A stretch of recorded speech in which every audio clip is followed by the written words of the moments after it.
Hello, je suis pasteur Liliane Sanogo et je milite en faveur du réveil et de l'épanouissement de l'héroïne que tu es.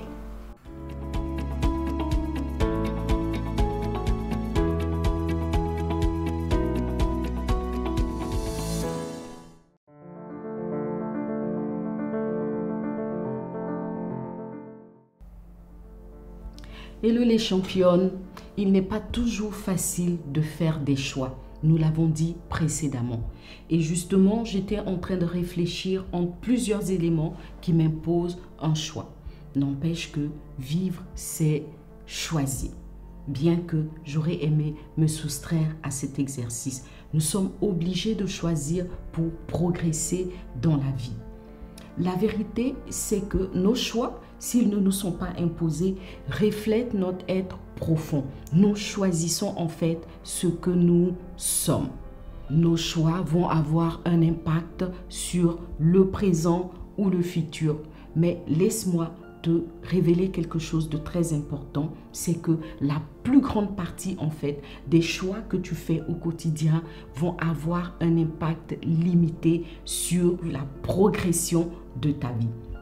Par exemple, le choix de prendre un café ou pas, le choix de porter tel ou tel autre vêtement, le choix de même peindre sa chambre en bleu ou en vert. Ce sont des éléments qui n'ont pas un réel impact sur notre futur.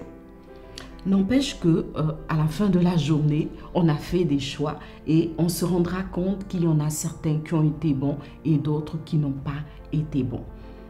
On dit alors que chacun doit assumer ses choix. Qu'ils soient bons ou mauvais, tu dois assumer tes choix.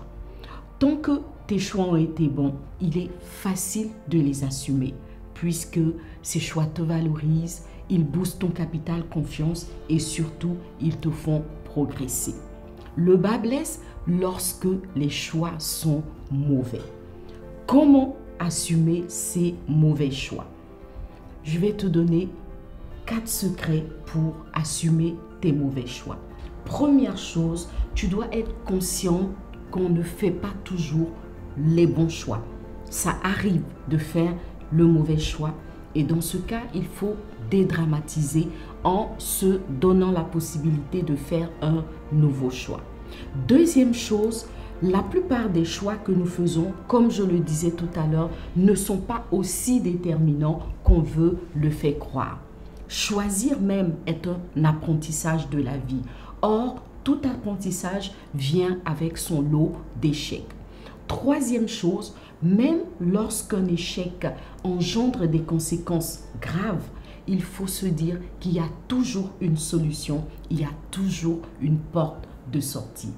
Quatrième chose, il faut accepter sa responsabilité, faire son mea culpa et, si cela est nécessaire, se repentir, demander pardon, mener des actions pour réparer son erreur et aller de l'avant. Alors, dédramatisons, assumons nos choix certes, mais dédramatisons parce qu'on ne fait pas toujours des bons choix. Que Dieu te bénisse.